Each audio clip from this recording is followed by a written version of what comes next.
Welcome back to the Pewtercast. We finally got to hear from Buccaneers GM Jason Licht and Bruce Arians yet again. Bruce Arians seems like he's been doing a lot of interviews since his hire, but we got to hear from Jason Licht. We got to. We're getting into that spot with Bruce Arians now, where they've had a chance to review all the game film from the last couple of years. It feels like they know what they're doing with this team now. You know, they've got control of it. So this is really, I think, the first time we're getting to hear from them with that kind of knowledge, you know, outside of just general, here's what I'd like to do. They are definitely formulating a plan for the Buccaneers for 2019. Yeah, we've seen it a little early when they released Vin Curry. Thank you. Yeah, when they released Vinny Curry. So, like you said, it's the first time we got to hear from them after they've sort of formulated a plan, and now they've gotten together and they've got their battle plan and they're moving forward. And all these things that we and other podcasters and the beat writers and everyone's been speculating about, we got a little more piece of the puzzle. You know? It seems like those beat writers. It seems like those beat writers in those interviews today basically just said, "Okay, here's all we've been talking about for the last 2 weeks. We're asking you every single one of them." Confirm or deny, please. Yes, exactly. Exactly. So and it was really good to sort of take.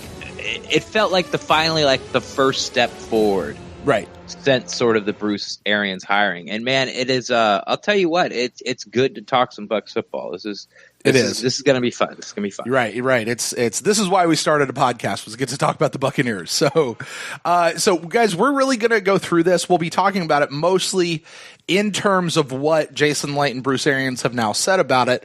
But obviously we'll be talking and giving our 2 cents on, you know, these different topics that have been swirling around the Buccaneers social media and, podcasting landscape out there. Now, the first place where I really want to hit is kind of to pick up where we left off the conversation with Ben, where I was asking him, you know, who are those guys that the Buccaneers are not going to move for, right?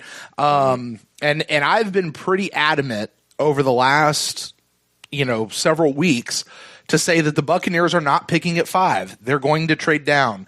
They're going to, they're going to cash in, get some more draft capital. They only have 6 picks this year so far. And I wouldn't be surprised if Jason Licht turned that into 8, maybe 9 by the time it was all said and done. 9 might be pushing it. But I wouldn't be surprised to see 8, 7 at least, I would think. However, after today's interview with Jason Licht, that's a little shaky for me, Ren.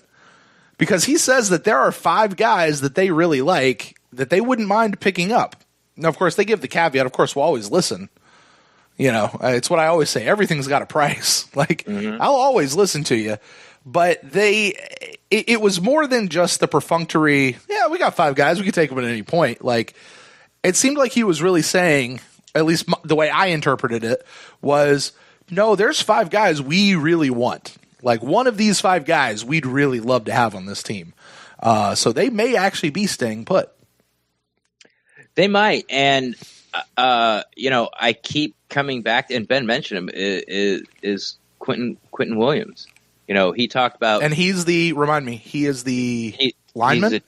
He's the D tackle for Alabama. Okay, but Ben kept alluding to if Gerald McCoy stays. Mm-hmm. Now we'll get into it later. Mm-hmm. There has been a report that Gerald McCoy is staying, right? And it has, because I heard on Ira's podcast today that Lee DeKemper poked around, and he heard the same thing, that Gerald McCoy is staying. Now, as far as salary, no one really knows. Right. Okay. But like I said, we'll get into it later. Jason Licht was much more non-committal. Sure. In his comments about Gerald McCoy. But even if Gerald McCoy stays, I still think Quentin Williams is a great pick there. Sure. Ben called him a home run. He has him as his top prospect in the draft. He's and everyone's 1, 2, 3, in my opinion. Everyone I've seen, he's in the top 3. And if he falls to us, the conversation we're having with Gerald McCoy this year, the same conversation we're going to have next year if he stays. Oh, sure. And if he stays that year, we're going to have the same conversation the year after that. Yep. So, but the good news is, Ren, after that, then we have to talk about a contract extension for Gerald because he's done. But you are right. We are on a year-to-year basis with Gerald McCoy right now. Right, exactly. So, that would be a guy that I can really see that, the Bucs wouldn't move back for. Now, he talked about Josh Allen and he talked about Nick Bosa, but I don't think those guys are going to be there. I really don't. Sure. I think those are going to be somewhere in the top 4. But then you have, Arizona playing around with their top pick, where it's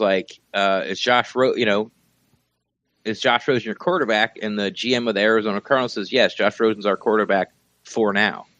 Now, is that, just combine draft bluster? Right. As in, hey, if you want to, we're thinking about taking Kyler Murray, or we're thinking about taking Haskins. Sure. If you need him, come on up and get him. Right. Right. Because if you don't, we're taking one of them. And here's the thing, Ren, you bring up a really good point, because make no mistake about it, the chess game that is the NFL draft is already started. It has begun. And the players are these GMs specifically. And they're, whatever they say, and that's kind of the asterisk we have to put by a lot of this stuff. Is Gerald McCoy definitively going to be back for, and we may go ahead and transition into this.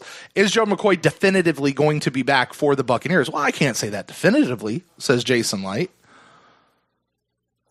They could use him as draft bait or capital, or you're not going to tip your hand to other teams and say, yes, he's absolutely here's the one thing that the Buccaneers will go out and tell people: they're not going to draft a quarterback to come in and replace Jameis Winston in the first half of the draft. Right, exactly. But they're not to replace him this year.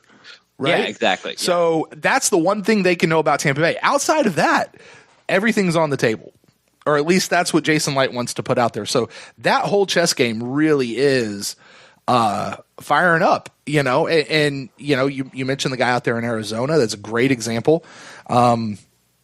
So we'll see. If I had to put a number on it, I'd say I am probably where I was 99.9% sure. I might be down to 72.4 that we're going to trade down. It's taken quite a hit for me. I have a lot I'm way more on the leaning towards, or coming back, I guess, towards we might actually pick at 5. I'm on here's where I'm at. And we talked about in the opening, I may have done some mock drafts, but as you have pointed out that, one, free agency hasn't hit. As soon as the free agency hits and the Bucs sort of settle in and grab certain guys, that's totally going to change everyone's perspective on what the Bucs' needs are and where they might go in the draft early. Mm-hmm. 2, trades. Someone really wants a quarterback, that's going to mess a lot of things up. But I'm going to go back again to Quentin Williams. I think he's the only guy in my mind if I was the GM of the Buccaneers, he would be the only guy in my mind because he's so far superior above everybody else at his position. Mm-hmm. And I don't care if Gerald McCoy stays or go, it's still a position of need. And it'll be, and if not, it's going to be a position of need next year. And then if not, then it's going to be a position of need. Yeah, it's going to be a position of need. And if you can get a quote unquote Aaron Donald type, I'm not saying he is, but he's a projected all pro, not a pro bowler. He's a projected all pro. And if this guy falls to you, you got to take him. But if quarterbacks start to jump up, now all of a sudden you're at 5, and now there's Josh Allen is there and Quentin Williams is there. Okay, now what do? Or the top edge guys there, not Nick Bosa. So, right. Say Gary out of Michigan. I don't even know who he is, but he's a top edge guy that's been going a lot in the top 5. Okay. What if he's there? So, and by the way, you've got 3 teams on the phone who want to trade for your pick. Right. So right now, no trades, no quarterbacks going in the top 4. I think it's Quentin Williams, or they trade down, they try to trade down. That's just how it's. That's where you are. For me. Yeah, that's where I am today. Now, like I said, it's going to change during free agency. Yeah. It just is because it just is. Mm-hmm. I don't want to. There's so many scenarios I'm not even go into. Sure. But as of right now, I mean, would I like to see the Bucs trade down? It's very iffy for me because sort of out of after you kind of get past 5, Mm-hmm. Those sort of like surefire guys that shouldn't be all pros at some point in their career. That's kind of the breaking point. Yeah. You know? Mm-hmm. There's not really an all-pro cornerback. There's not really an all-pro linebacker. There's not really an all-pro left tackle. You know, there's not really. Yeah, that's about it. And then you got, and this draft is just so deep at edge that's pretty much if I was the GM and I was trading down, and I'm looking for edge. That's somewhere where I could feel comfortable going back. Right. You know, but besides that, you know, if one of those top 4 guys don't fall to me, mm-hmm. yeah, just like start collecting picks, because I think the real strength of this draft, or the value, I should say, mm-hmm. is somewhere between 15 in the first round and like 15 in the third round. So that sort of 2 rounds, the bottom half of the first, all of the second, the top half of the third, mm-hmm. I think that window of players, the grades are really, really tight. Okay. And sort of like at so if you can drop out of 5 and pick up not just 1 more, but 2, maybe even 3 more in that window, is that appealing to you? Yeah. If you pick up sort of like they did last year, you mm-hmm. know, I don't know if they'd get, you know, switch first and get 2 2s, but switch first and get a second, sure, mm-hmm. depending on who's not there. So, you know, it's going to be a little more clear for me once again after free agency. But, you know, as it stands today, I'm just kind of a Quentin Williams guy, or I don't want to say or bust or trade down. Like, right. That's just, you know, once again, that's where I'm at. So you mentioned free agency, and that's actually a big thing that's going into and figuring into all of this. However, word on the street is probably don't expect a big free agent haul, big name signings for the Tampa Bay Buccaneers this year. The big free agent signings that we're going to have are going to be our own guys. That's kind of the word that they're touting out there right now, of re-signing guys like the Adam Humphreys and the Kwon Alexanders and the Donovan Smith. Thank you. The Donovan Smiths. Those guys, getting those guys back under contract.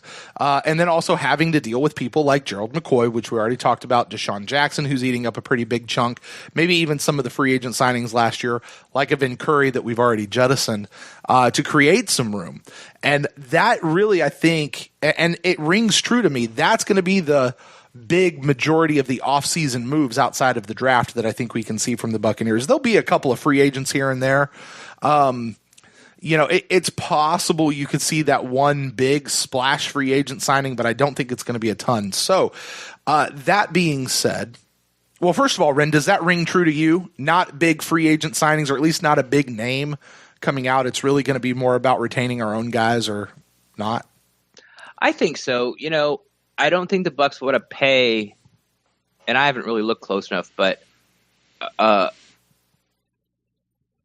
cornerback that you're going to pay in free agency probably isn't worth it, because if you're a Pro Bowl corner, they're not going to let you go. Mm-hmm. You know, same thing along the offensive line. I know a lot of people have been talking about Tyrann Mathieu. Mm-hmm. From the Texans, you know, played with Bruce Arians. Bruce is one of Bruce Arians' favorite players. He's been tweeting. I can see that, mm-hmm. you know. But as far as like linebackers, there's no one out there that's sort of better. If Kwon stays and becomes, there's no one really better out there than Kwon, you know, that you're gonna have to pay for. So yeah, I mean, you look at the safety position with MJ Stewart moving back there. That was announced by Licht today. And then you got Jordan Whitehead and Justin Evans. Well, there's 3 safeties. None of those guys are getting cut, but you need a veteran guy. So, you know, Mathieu seems to be the perfect fit. Right. So I think like safety is going to be the only guy out there. You got Collins from the Giants, you know, mm-hmm. who's a big name. Besides that, it's just going to be, once again, a bunch of glue guys, you know, if they bring in a lot. Like, there might be just like 3. Mm-hmm. You know, 3 free agents this year with one guy you heard of. Like, we didn't know who Bo Allen was before we signed him. Or Mitch Unrein. We didn't know who Mitch Ryan was before we saw Barely knew Vin Curry. Right, exactly. Yeah. So I think more along those lines. That's kind of what they did last year. They just signed a lot of them. Sorry. Side note. Speaking of free agents that we've signed before in the past, did you see former Buccaneers free agent Chris Swagget-Baker puts out a tweet, might have been earlier today, that said, "Man, being out of football for this last year, I really miss it, and I really just want to get back into football." Like it was a real like heartfelt longing. Whatever kind of I shot back to him. I was like, "Yeah, then why'd you jump off sides in that Panthers game? Ended your career." Yeah, because that's what happened. It had nothing to do with your work ethic or your attitude.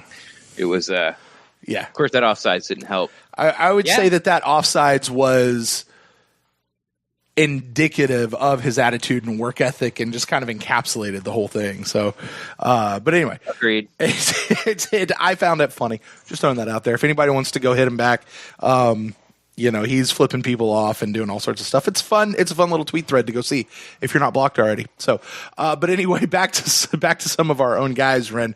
They did talk about, it seems like everybody who was up on they did their own like love them or leave them episode today at the combine. So we've already put out our thoughts on all of these guys. You guys can go back a couple of episodes back in the podcast feed.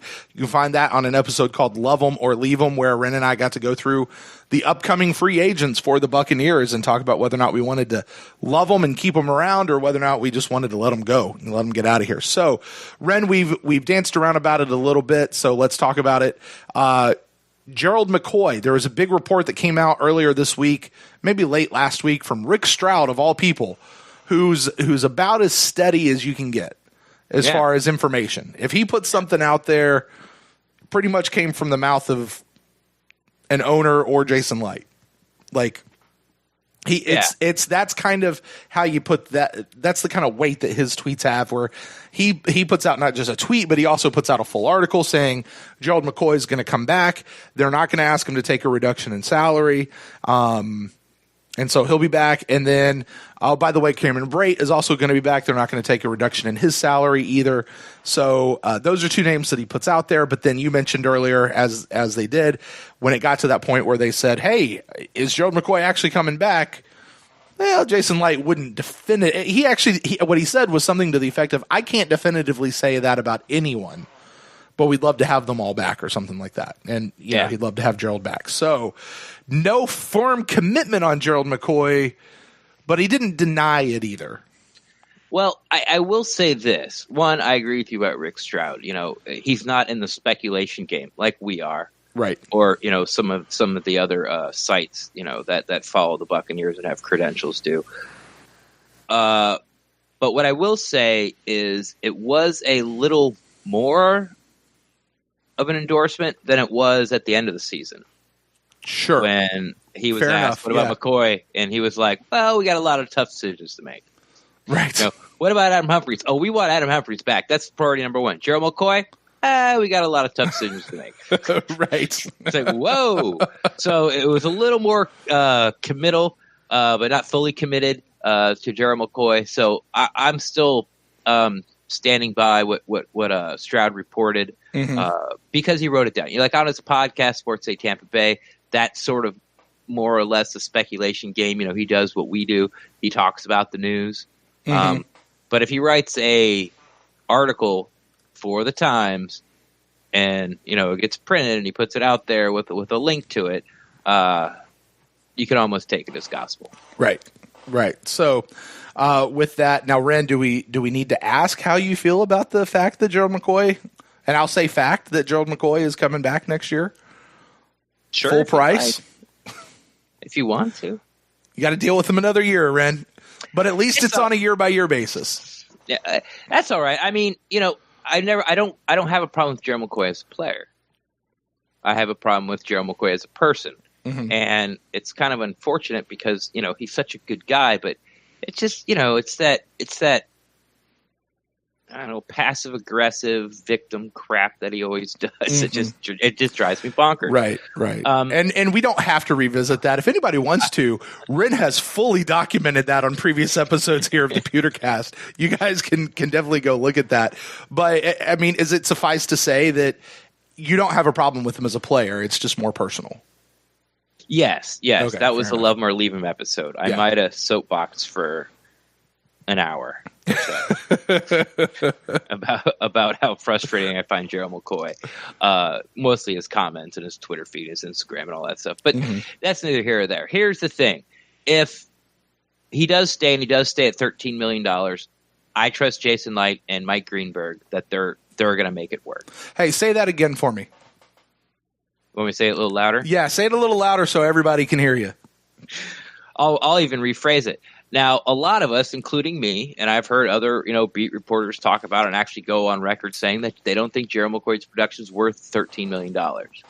Okay? Sure. Maybe it is, maybe it isn't. That's not what this – if it's true, that's not what this is about. This is about keeping a good football player, and if they keep at $13 million, then they have a plan and they will figure it out because Jason Licht and Mike Greenberg, they have a track record of – they figuring just make it out. The salary cap work, and they sign team friendly contracts, and it's they pay guys fair market value. They don't overpay. At least re-signings, free agency, everyone overpays, and that's neither really here nor there. So if they're going to keep him at $13 million, to me that means that Mike Greenberg can make it work with Gerald McCoy making $13 million, and I'm not going to worry about it. And I thought Rick Stroud and Steve Versnick, both former guests here on the show, made a great point on the Sports Day Tampa Bay podcast about this. When you actually think about what it costs to get a premier defensive tackle in this league as a free agent, $13 million is actually a little bit cheap. Yeah. Because they're in that really $14, $15, $16 million range. So Gerald McCoy is actually coming in a little bit cheap. And he'll actually, if they franchise tag Donovan Smith like they're saying they probably will if they don't get this big contract done, which just means to me they're really trying to make a big contract. This isn't let's give him a franchise tag and see how he does for a year. No, they want to sign him to a long-term contract. It's just a matter if they can make the numbers work. The sooner you sign him, the cheaper he is. Let's talk about that. Yeah.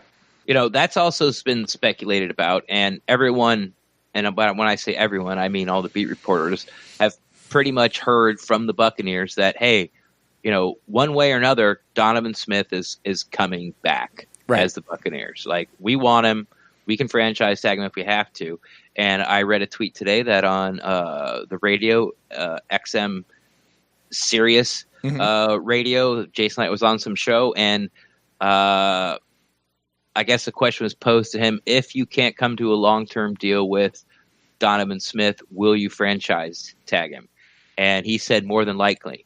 Now, more than likely in GM speak is yes, that's what's going to happen. But you can't say that because if, God forbid, the unforeseen happens and it doesn't happen, people are going to come back and say, well, you said it was going to happen no matter what. Right. So more than likely, it's more than likely. Right. So it's likely they're going to do it. It's more than that. Is that what more than likely means, Ren? Well, it's, I just want to throw that out there because I feel like you and I have switched chairs in this moment. So Donovan Smith is coming back, and that's something that came out today that we've talked about, everyone's talked about, and so our left tackle's there. Yeah, and we have also set our piece on that whole deal with Donovan Smith. And actually, just to recap that piece, here it was. He's probably coming back.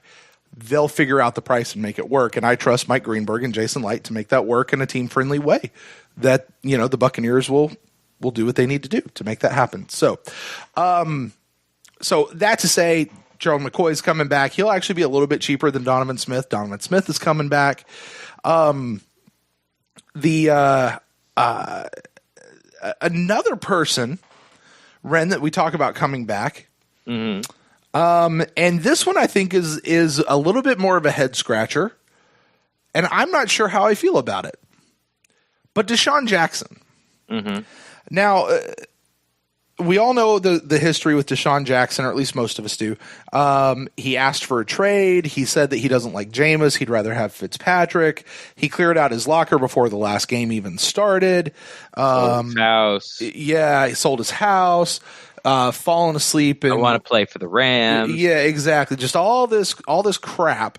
And then Bruce Arians comes in and says he wants to re-recruit him, and he's I've heard him physically say, "Come back, brother, come back," talking about Deshaun Jackson, which is all very weird to me because Deshaun Jackson's under contract. Unless they do something with him, he either comes to play for the Buccaneers or he doesn't play.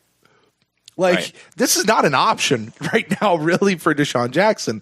It may be more, what's the word, psychological or metaphysical or whatever that they're talking about it. But, Jameis Winston went out there and he did a thing on Instagram where basically he ran down the whole list and said everybody's coming back, including Deshaun Jackson. And that's just Jameis because he's not going to throw anybody under the bus ever. And he always loves everybody, at least to the public face. But, Jason talked about it. Bruce talked about it, said they had some good conversations. They really like where he's at. They have a lot of respect for him. And they've both gone on record saying they want Deshaun Jackson back. And for right now, he's a Buck. And apparently they have also said, at least I think it was the question that was asked specifically of Jason Licht, he said that Deshaun Jackson wants to come back and be a Buccaneer. So is it? I'm not even going to ask, is it possible? Because I know it's possible, but how do we feel about this? What do we think about this idea that it actually, the needle is looking more and more like Deshaun Jackson could come and play his third year here in Tampa Bay?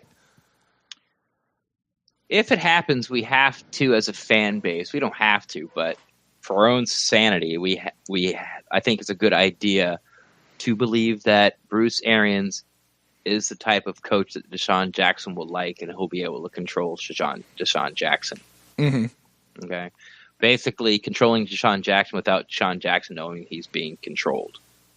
Obviously, Dirk Cutter couldn't do it. Mm-hmm. No one all offensive staff could do it. Obviously, no one on the defensive staff could do it. Here's my solution to Deshaun Jackson. And it's crazy and it's stupid. All right. But this is what I would rather have than Deshaun Jackson's team. The Bengals are shopping their first-round draft pick from 2 years ago. John Ross. Yep. Clean swap. Bengals will give you Deshaun Jackson. You give Sean Ross. No trades, no draft picks, nothing. We get 3 years left on John Ross's rookie deal. Yeah, he gets hurt a lot. Yeah, he drops a lot of balls. Who cares? Just let him run 9 routes. Just go. Just run. Open up the middle for Godwin and Howard and Evans. And if you don't double team Ross, every once in a while, throw him a bone, throw a deep ball, see if he can get under it, and that's it. So we get what I know Bruce Arians' offense is going to be different from Dirk Cutter's, but what we basically used Deshaun Jackson for, we could just take John Ross and just have him run 9 routes. Okay. We got a guy who's faster than him. Just go. That's it. That's my whole solution. We get John Ross, a really cheap, fastest guy, one of the fastest guys in the league. Yeah. And just go hike and have him run down the seam and clear the middle of the field. Mm-hmm. And just do that every other first down or every first down. Second down, go, throw the pass, pick up the first down, have him sit the bench. He comes in 2 plays later, run down the seam. Just that's is he more injured or more often injured than Deshaun Jackson has been? Because it seems like Deshaun Jackson's good for maybe 3-4 games a year. I know he barely played his rookie year. I don't know what he did his second year. I know his numbers aren't very impressive. Right. Like as far as targets and completing percentage and drops, he's not a first round pick.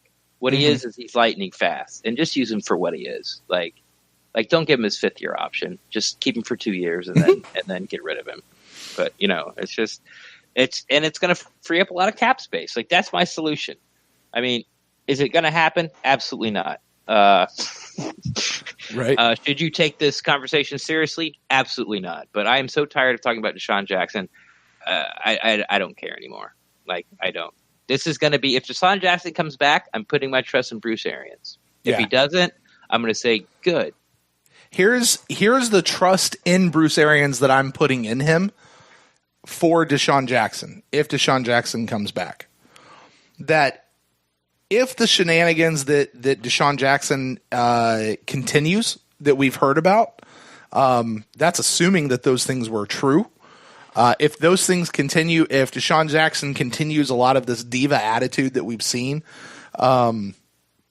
if he divides the locker room like we have heard that he has, or suspect that he has, or even maybe possibly seen that he has, that Bruce Arians will clamp him down and effectively kick him off the team.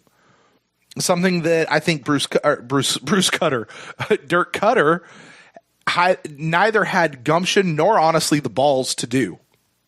And that would be where my trust in this whole situation would be, I think, is just that Bruce Arians not only could control it, but should it become detrimental, he wouldn't be afraid to basically give him what I called for last year, which is the old Keyshawn Johnson treatment.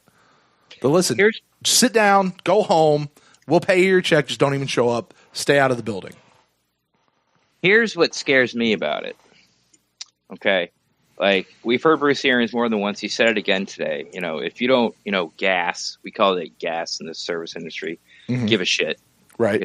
You're not going to make this team. He has like an effort chart during training camp. And if you're up there too much, then, you're going to be in trouble and all this stuff. Okay. So say Deshaun Jackson comes back and he gives the same effort he does in the past on deep balls that Jameis throws him. And if Bruce Arians takes Deshaun Jackson's side, we're right back where we were. Yeah. So. But here's the thing, and this is where I trust Bruce Arians enough, which I don't know why. It's not like I know. I watched him on the Amazon Prime thing, and so now I feel like I know him as a coach and, whatever. But, this is where I would trust Bruce Arians enough to go, if he's taking Deshaun Jackson's side, then that's because Deshaun Jackson's right. Then that's a legit thing. That's what I want to think, but I don't know. Yeah. Well, it's not like Dirk Cutter took Deshaun Jackson's side and Deshaun Jackson was wrong. But now you're dividing the locker room again, and now you're back to Deshaun Jackson saying this guy's trash. You can't get me the ball. I'm the all-time leader in deep balls. Like I'm real. He's fake, and you're right back where we were last year. Yeah. It doesn't matter to me. This is how it works. It doesn't matter if Deshaun Jackson's right or wrong. He's going to have to take the brunt of it because you can't undermine your quarterback. It's true. Yeah. With that guy. Like, you just can't do it. So, and that's what scares me about the whole Deshaun Jackson situation. Is he a fantastic deep threat? Yeah. Does he give maximum effort on his routes? Yeah. Does he give maximum effort to catch every pass? Absolutely not. Absolutely not. He makes business decisions all the time. Yeah. All the time. All the time. Then if your coach comes out and backs him instead of your quarterback, like I said, you're right back where you were. And I just don't, there's lots of guys that are fast, man. I don't know. Yeah. So are you with me? Are you with me then? I'm sorry, I cut you off, and I apologize for that. But it's okay. Are you with me then and just saying this is one thing we'd just rather let pass by and still just let Deshaun Jackson walk? Because that's still where I am, very much so on this situation. Yeah. Yeah. All right. Joe, for an offense to click, to be able to move the ball, you only need two guys you have to throw to. Maybe be a number one wide receiver and a tight end, two really good receivers, a receiver and a guy out of the backfield you throw to a lot. You only need two guys. The Bucs have three right off the bat. Sure. You already have three. Yeah. Now you're talking about possibly four. Arians. Who's the fourth? Cam Brate. Yeah, okay, yeah. Sure. So possibly four. Then maybe Adam Humphries come back. Now it's five. Right. Like, you don't need Deshaun Jackson. Yeah. I understand it makes it a little easier for your offense to run because you love speed. Speed. Who doesn't love speed? But it's a fun toy.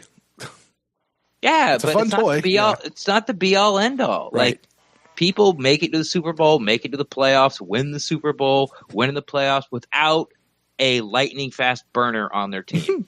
Okay. How many Super Bowls has Deshaun Jackson not been to in his however many years he's played in the league? All of them. There you go. So, anyway. All right, so moving off to Sean Jackson, a guy that we don't like talking about. We just spent a lot of time talking about him. Another name that popped up, Ren. Well, now with Adam Humphries, I don't know that they actually addressed it. I didn't hear them address him so much other than to say they want him back. But I think the foregone conclusion with Adam Humphries basically is he's going to test his market. He's going to see what's out there. There's an offer from the Bucs. Probably sounds like a standing offer on the table. But he's going to go see what he can get, and we'll wait and see. Yeah. In the life of this podcast, I think the last time we really saw this was with Doug Martin a couple years ago. We had to let him get out there, see what his worth was. 2-3 days into free agency, he comes back and signs back with the Bucs. So we'll see what happens with Adam Humphries. Yeah.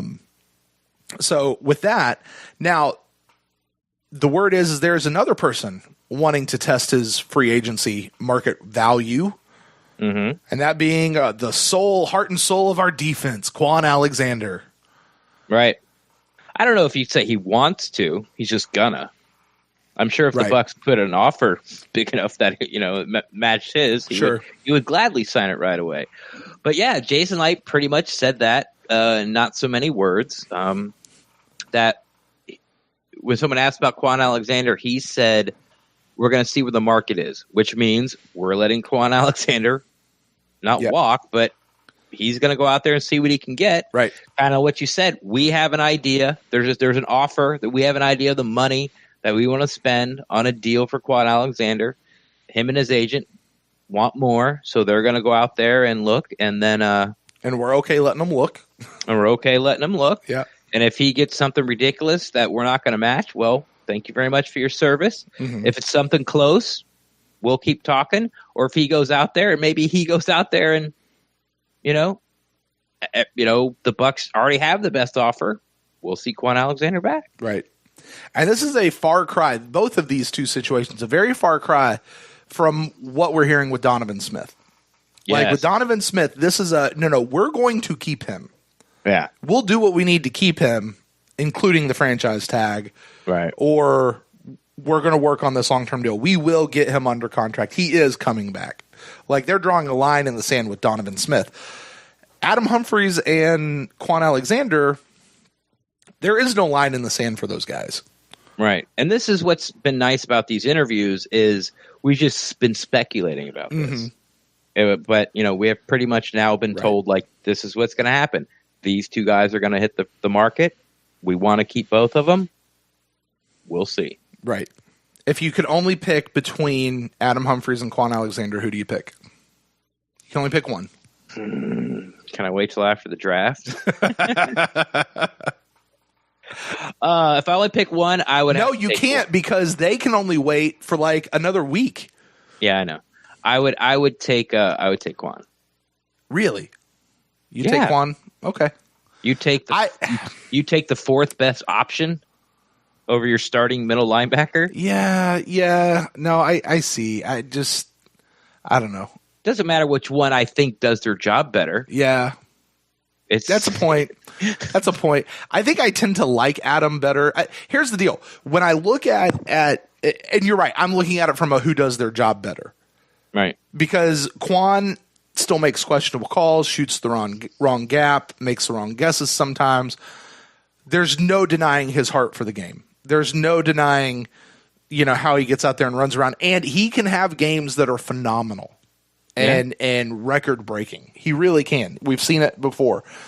Adam Humphries is just that consistent, steady. In fact, whenever he does drop a ball, it shocks you. Mm-hmm. Like, that's how steady and consistent he is. And I think I think you're right. You don't just go based on who does their job the best. You might have me on that one, Ren. It's not a competition, Brent. No, not a competition. Like, you might because I would have said Adam Humphries, but you might have swayed me on that. Yeah. All right. Well, moving on from that, that's really a lot of the free agents. Now, there were some then again, I've always said linebackers are everywhere. They're just really athletic small defensive lineman. That is exactly. You have said that often. You can get them anywhere. But at what price tag? Exactly. If you're bringing a free agent. Exactly. And you are going to find some really, really, really good ones out there. So now that's it as far as that I have on my notes here as far as these potential free agents and whether people are coming back. But there is some news, and they talked about some other players on the Buccaneers roster that maybe might be moving around, or guys that they're placing a little bit more faith back in, some different things like that. And a couple of those names, I think the big one, actually, to me, the big one that really jumps out is Noah Spence. Mm-hmm. The possible resurgence of Noah Spence. Like, whatever happened last year. Talk about finding linebackers anywhere. Right. Hey, this guy over here that we didn't do anything with. Linebacker. Hey, I found him at defensive end. Right. There's one. But haven't we said since he got drafted, he's really kind of more of this 3-4 outside. This 3-4 outside. Yeah, right. Like, this is his spot, right? Yeah, he doesn't have to bulk up. He can go back to where he's comfortable and just be a speed rusher with violent hands that can make you look silly. Mm-hmm. And I'm excited for it. We're getting this information from Jason Licht. I'm not really sure who asked the question or Spence was brought up by him or one of the reporters asked, but he said, he's like switching to the 3-4 and then of course 3-4-4-3 under over. Okay. Yes. Whatever. Anyway, Noah Spence is not going to have his hand in the dirt, and he's going to be on the line of scrimmage, and he's going to be on the edge, and he's just going to rush or he's going to drop back. And I think it's the perfect position for him. There you go. I'm excited to see him come back. We've all been excited since that first season when he went out and played really well through an injured shoulder. Yeah, with a brace on his shoulder, 5.5 sacks. And then it was promised he was going to break the double-digit barrier that next year, and then immediately re-injured that shoulder again, and just really didn't have the same year. And then last year, who the hell knows what happened? Benched him. Right, basically. I mean, we thought he was going to be gone. I mean, you remember going into that fourth preseason, he's got to play the whole game in order to earn his spot on the roster. We're like, geez. Didn't he even have a couple games where he was inactive? I think he was last year. But, last year was just what in the world? So the idea of this coming back, because this kid had a lot of promise in him, I'm excited to get him back. Another one that they are talking about, at least kind of more of a, hey, these are a couple of guys who underperformed, and maybe they just weren't in their best spot. Caleb Benenoch, not really a guard. Nobody's arguing that. He should have been a tackle. I think we said that most of the year. He's not a guard. He really needs to be a tackle. I know they want to cross-train these guys. And MJ Stewart, they're wanting to move him back to safety. Yeah. That's right. Yeah. I mean, we talked a little bit about MJ Stewart, about, if he moves back to safety, and he was a second-round pick last year, so he's probably not going to get cut. So you got 3 young safeties. He's really back cheap. There. He's really cheap, and it opens up a huge need for a corner, even a depth corner on the defense. Obviously, the Caleb Benenoch guard experiment failed spectacularly. Like a big ball of flame, fire action movie. Throw the match over your shoulder, and the whole building explodes. Slow walk away. Like that was his career as the right guard of the Tampa Bay Buccaneers, and they're like, move him to tackle. Okay, well, what else are you going to do with him? So, even though, I guess he's going to be competing for Dotson, with Demir Dotson as of today for the left guard spot. We'll see what happens there. I don't have a lot of faith in it, but new offensive line coach, and you never know. We'll see. And apparently Kappa is going to start there at will be, I guess, going into camp as of today as the starting right guard, and he'll get the first crack at it at least. Yeah. And we'll see where we go from there. So, a few more questions answered, especially on the offensive line, because, it was gross last year, at least, the right side. And for the record, at this time last year, our starting right guard was supposed to be J.R. Sweezy. Yeah. So let's just keep that in mind. You never know what can happen between now and then, but those are a couple of pieces. The other one is Ronald Jones. They're putting big faith into not just Ronald Jones, but Peyton Barber as well. Like it seems like these are the guys. These are going to be their running backs for this year. Peyton Barber and Ronald Jones. Yeah, it might be one of those things where, they're around 5 and they got a round 3 grade on a running back and he's just staring them in the face. They might draft a guy, but it's not as pressing need as maybe some Bucs fans think there is. Like if I was the GM, I wouldn't draft a running back. Right. Like I think there's so many running backs this year that are going to end up going undrafted that you can, you'll be able to find a Peyton Barber easily. Mm-hmm. And we already have a Peyton Barber, and he's got 3-4 years experience. Right, exactly. I'll take that one. And they seem to be high on him, and they really want to get their hands on Ronald Jones. It wasn't so much as like a confidence as in like, hey, Ronald Jones is going to be this great player. Just wait and see. They're like, hey, we want to see what Ronald Jones can do. Right. Like we're going to – it's basically they just said we're going to coach him up. Give him a boost of confidence, Mm-hmm. Hey baby, come on, yep, good run. Like pat him on the back a bunch of times and see where it gets him. But even Jason Licht said it's something that we've been saying. Everyone's been saying that every time Ronald Jones got the ball, like there was somebody right in his face, right? And it was like time after time after time. It was like this terrible luck. It was like, oh, it's time for Allie to miss a block. Must be giving the ball to Ronald Jones. Right. And, to go back to what you had said, and I'll remember this as well, they never really put him in the right spot to use him. They didn't use him for what he was good at last year. Yeah, exactly. Like the chances they did give him, they were trying to stick him in a spot. They're like, well, if we get you in space, it'll be really dangerous, so we're going to flare you out and throw you passes. And it's like, yeah, no. I mean, yeah, maybe, Mm-hmm. next year or the year after that, or if he's a starting running back and is getting 15, 20 carries a game, and now it's like game 9, game 10, you can start throwing those wrinkles in there. But it's like it's like taking your third best trait, the third best thing you do, and trying to like we're gonna do that. That's what we're gonna use you for. I know you're better at this and this, but this is what we need you to do. Mm-hmm. And then when he doesn't shine at it, it's like, oh, what are we going to do with this guy? I don't know. Yeah. Don't ask a fish to climb a tree. Right. All right. So, I mean, that's really it, Ren. That's kind of those are the notes that I had as far as players are concerned. Like we said, it's really not going to be this is not a year about a big free agent haul, big signings. Bruce Arians is one of the very first things he said. This isn't a year about rebuilding. This is a year about reloading and getting him back out there.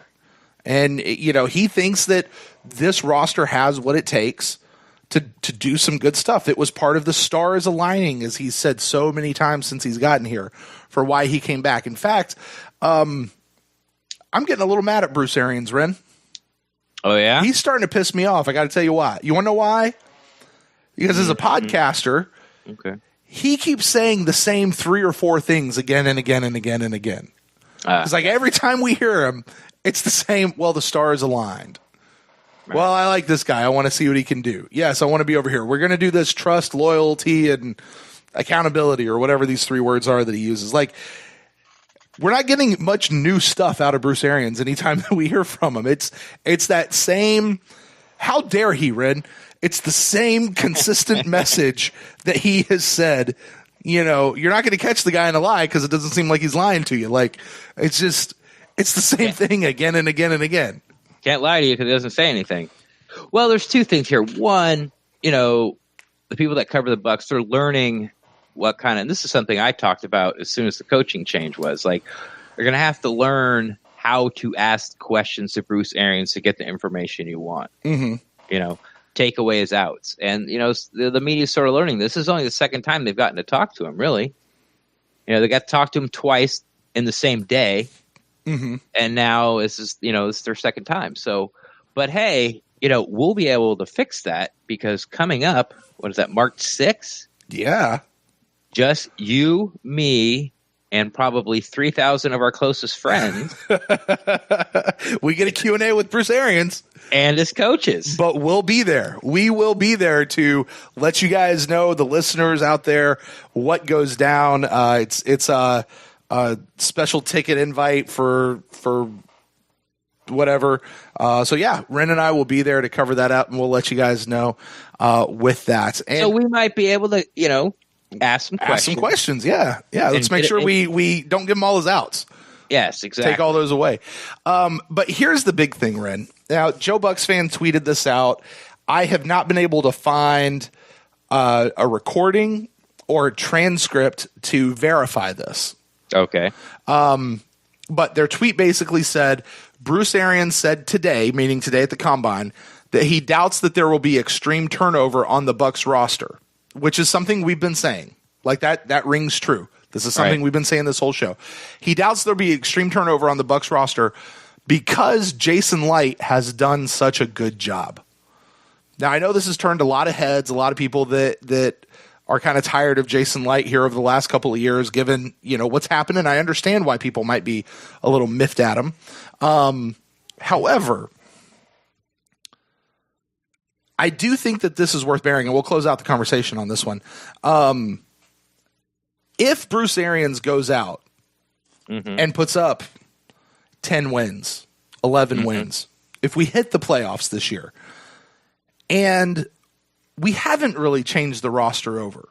Because you remember when Gruden came in, a lot of people had that big conversation about whose team it really was. Well, Gruden changed like 25 of the players on the team, so really it was still his team. If we don't change 25 of the players, right? If it's under 10, I don't know what that special number is that says it's still pretty much the same team, and we go out and win, what does that say about how bad of a job Cutter and his staff really were doing this whole time? And it wasn't Jason Licht. It says exactly what you said. Yeah. No, because I mean, how bad? Look, this is something that everyone's trying to find the next sort of really good coach, right? Right. You have your Bill Belichick's, you have your Sean Payton's, you have your who else? Andy Reid's, Harbaugh over there in Baltimore. These guys are consistent. That's why they've been there forever. Right. It's because they're really good at what they do. It looks like the Eagles, the guys already won a Super Bowl, had a little bit of a down year. And then, of course, Sean McVay, so he's the next guy. Coaching really matters. Yeah. And it's not, and I can't really stress this enough. It's not that Lovie Smith or Dirk Cutter don't know football. They don't know how to teach football. Right. They don't know how to get their message across and get players to do what they want them to do or what they're supposed to do. If you can't teach football, it doesn't matter if you know football. If I can't get the message from my brain into your brain, it doesn't matter how much I know. Right. If you're not a good teacher, you're not going to be a good football coach. And I just sort of think that with the amount of nepotism and old boys club might not be the right term because there's, you only really have boys to pick from. But the amount of nepotism and it's with Bruce Arians' staff as well. It's like everyone, he's either played for him or coached with him or, has been around him. He didn't go out and hey, I need a running back coach. I need a list of give me 25 guys and interview them all. He's like, no, hey, Tom McNair, you played for me. Come on over. Coach. Right. Yeah. So, but I think at least in from what I've heard and seen, and I think Bruce Arians understands that. And with the success that he's had with the Colts as an offensive coordinator with the Steelers, as the head coach with the Cardinals, that he can do that and understands that. And I've seen some quotes about that, like coaching's about teaching. Yeah. It's not about how much you know. Yeah. So that's exactly his words. You have to teach this. You have to be a teacher. As a coach, you have to be a teacher. You're 100% right. Yeah. So to say that how bad Coach Cutter or Coach Smith's staff were, because Arians wins 10 games, is not necessarily a detriment that they don't know what they're doing. They don't know anything about football. Mm-hmm. You know, it's just they're just not good teachers. Right. Yeah. All of that, it is something. And, you know, it makes me sit back, Ren, and question everything that I think I know about this team. Like as far as like, okay, well, like we know what kind of a player Gerald McCoy is. We know what kind of a player Donovan Smith is. We know what kind of a player Vernon Hargraves is. All these guys that we have issues with. Maybe we really don't know what's what about that particular player. Like as fans, like from our perspective, you know, because maybe, just maybe, they really never could develop a corner. That staff. No, yeah, maybe so. You know what I mean? Like that's corner. The question. Yeah, that's right. That's the question that I now have going into this is going, well, man, I mean, you know, it's we feel like we know all these guys, but maybe, just maybe we don't, and we'll see what happens. All right, Ren. Well, that's going to do it for this segment of the show. That's a lot of stuff, man. Yeah. That's a whole lot of stuff. If you want to get in touch with the show, you can do that on Twitter @ThePewterCast or on Facebook.com/ThePewterCast. And like we said, you can always email the show to ThePewterCast@gmail.com. We'll close the show out as always. Go Bucs.